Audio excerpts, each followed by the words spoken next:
ഇന്ന് നമ്മൾ പഠിക്കാൻ പോകുന്നത് പ്രോബബിലിറ്റി SLC ബുക്കിലെ 4ാമത്തെ ചാപ്റ്ററാണ്.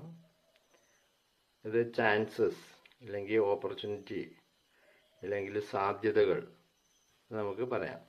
അതേമായിട്ട് ഒരു എക്സാമ്പിളായിട്ട് ഒരു കണക്ക് നമുക്ക് നോക്കാം.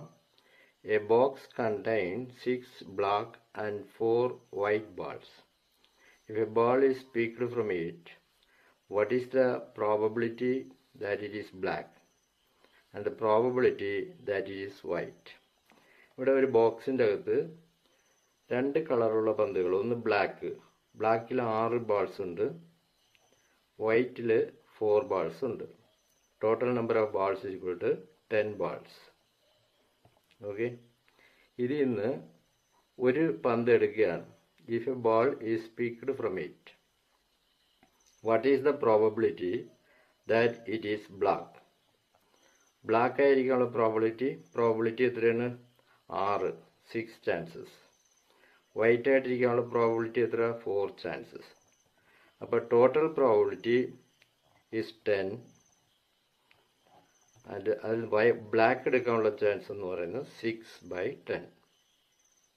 അപ്പോൾ 6/10 നമുക്ക് 2 കൊണ്ട് അടിക്കുമ്പോൾ 3, 5. അപ്പോൾ ഒരു ബ്ലാക്ക് ബാൾ കിട്ടാനുള്ള ചാൻസ് എന്ന് പറയുന്നത് 3/5. ഓക്കെ, ഇതുപോലെ ഒരു വൈറ്റ് ബാൾ കിട്ടാനുള്ള chance, total number of balls 10, അതിൽ നിന്ന് 4 ബാൾ നമുക്ക് എടുക്കാൻ പറ്റും. അതിന് 2 കൊണ്ട് അടിക്കുമ്പോൾ 2, 5. അപ്പോൾ അതിൻ്റെ പ്രോബിലിറ്റി എന്ന് പറയുന്നത് 2/5. ഇതാണ് ആദ്യത്തെ കണക്ക്. അടുത്ത കണക്കിലേക്ക് നമുക്ക് പോവാം.